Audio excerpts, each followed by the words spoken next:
So here we are. It is Friday afternoon. We just picked up the girls from school and we are headed south. We're going to board the Mardi Gras for Cruise Day tomorrow. Yay! We'll keep you posted. Come along. It's going to be fun. Woo whoop! We are leaving Western Maryland and we will be driving through the night. We picked the girls up from school and we are scheduled to arrive about 6 o'clock in the morning. We have a 10:30 a.m. boarding time, so come along. It's going to be a fun night.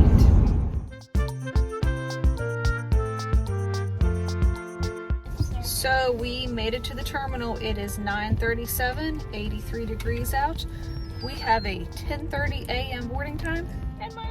The Mardi Gras docks at Cruise Terminal 3 in Port Canaveral. The terminal was constructed in 2018 in anticipation of the new ship.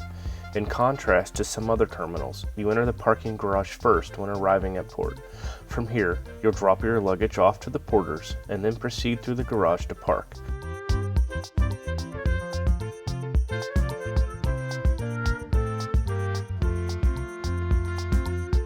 We have dropped off our luggage and now we're going to park. The excitement is brewing. Girls, what day is it? Park day. Cruise Day! We always choose to park at the terminal. It may cost more than parking off-site, but the convenience makes it worth it. There's a walkway located on the 3rd floor of the parking garage that takes you directly to the terminal. Welcome to Port Canaveral Terminal 3. Finally made it after an all-night blitz of driving from the mountains down to the beach. Now we're headed to check in.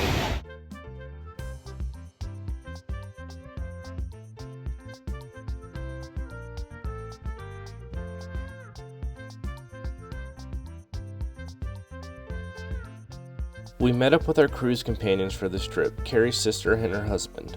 Upon arrival in the terminal, check-in was quick and easy. All that was needed was your boarding pass and your passport. After a quick picture, we went through security. From the time we dropped off our luggage, parked, checked in at the terminal, we went through security. It was a little over half an hour. After going through security, we got our picture taken and explored the terminal a bit. There was a large ship model of the Mardi Gras that was cool to look at. Our boarding time was 10:30 a.m. and we found some seats in the waiting area around this time, as boarding had yet to begin. Boarding was delayed for an unknown reason, and it was actually after 11 before they started boarding. Although the wait felt like forever, we were soon walking up the gangway to board the ship.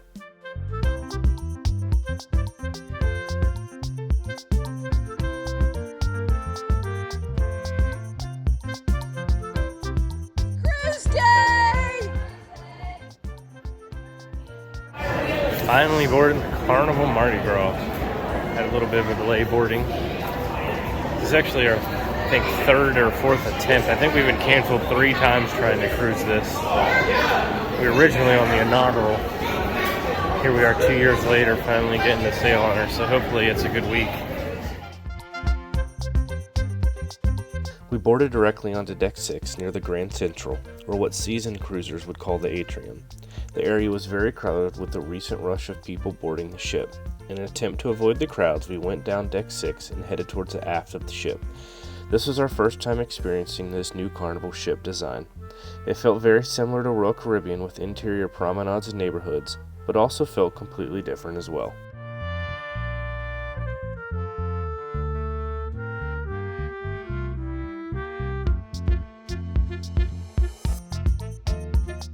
The Mardi Gras features 6 different zones throughout the ship. We boarded into Grand Central and then passed through the French Quarter, which is based off the colorful lifestyle found in New Orleans. This zone features 2 unique bars, the Brass Magnolia and the Fortune Teller, and each features specialty drinks that are true to the Big Easy and unique to Carnival. Here you'll also find Emerald's Bistro 1396, an authentic Creole eatery.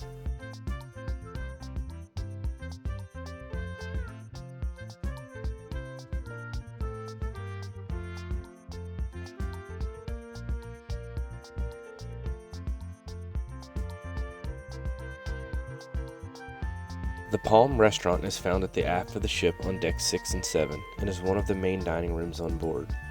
You also pass by the Carnival kitchen where cruisers can partake in cooking demonstrations. They offer a wide variety of classes from a cupcake academy to pizza and pasta, as well as grilling.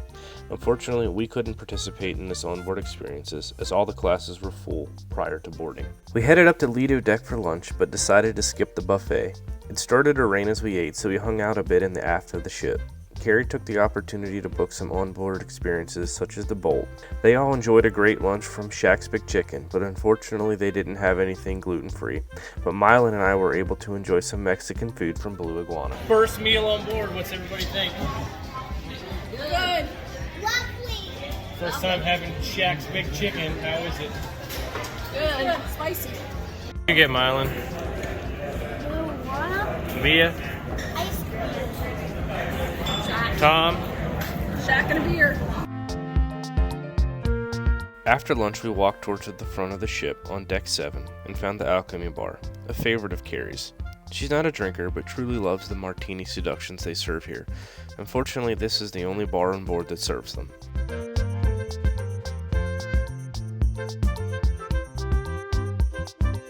As we continue walking forward, we enter the Grand Central, which transcends decks 6, 7, and 8 on the starboard side of the ship. This large, multi-purpose area features shops and restaurants, as well as a large stage for entertaining. There's lots of seating available, and it's a great meeting spot on the ship.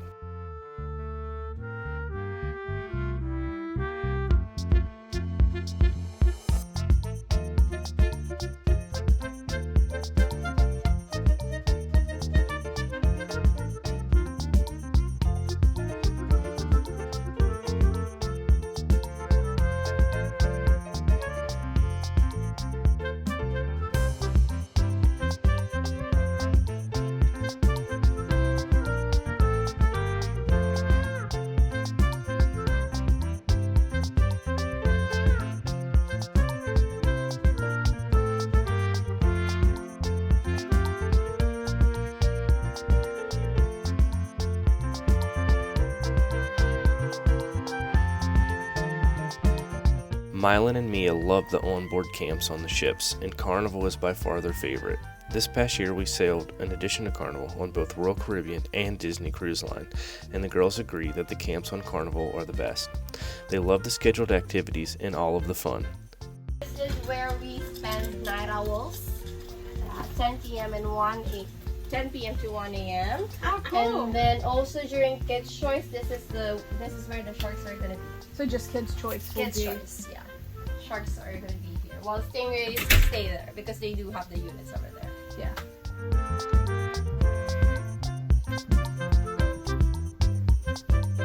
Shortly after 1 p.m. they announced the rooms were ready, so we headed towards our cabin on deck 16. We booked a Lido deck balcony, but unfortunately the room steward was still cleaning our room, so we only got to drop off our luggage. I don't know if our arrival made him nervous, but he never cleaned the room after we left. There was garbage all over it, and the counters had not been wiped off. We've cruised a lot, and this is the first time we've ever experienced such a breakdown in service. After dropping our luggage and quickly checking out the balcony, we headed out to the sports zone as we had reservations to ride the Bolt. Since it had rained early in the day, the Bolt was not running at this time. A member of the fun squad told us that they must wait 4 hours after it stops raining. She refunded our money. It is $15 per person to ride, and we rescheduled for the following day. Alright, we just tried to ride the Bolt. We had a reservation for 3, but it got canceled because it rained and they have to wait so long so they can ride again. So now we're going to go see about doing the ropes course.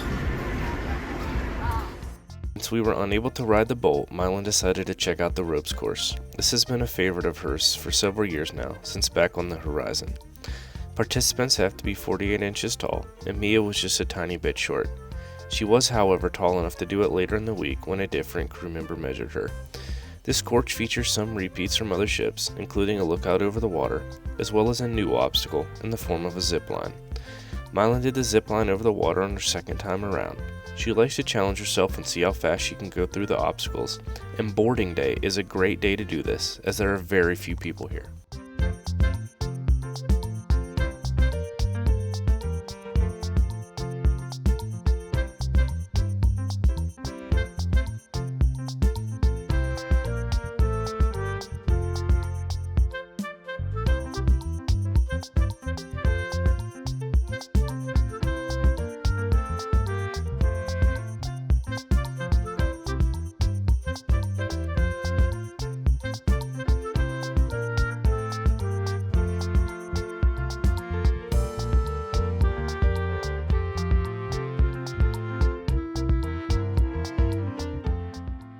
Dinner tonight was at Chibang, a Chinese-Mexican restaurant.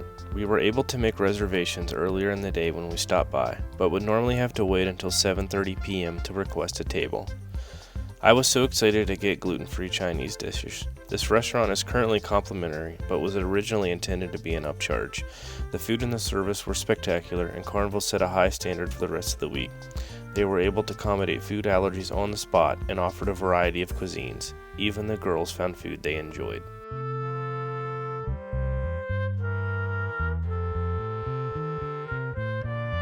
After dinner, we explored the ship and caught part of a show in Grand Central. My favorite part of this area was the diversity allowed and being able to watch the practices during the day and the performances during the night.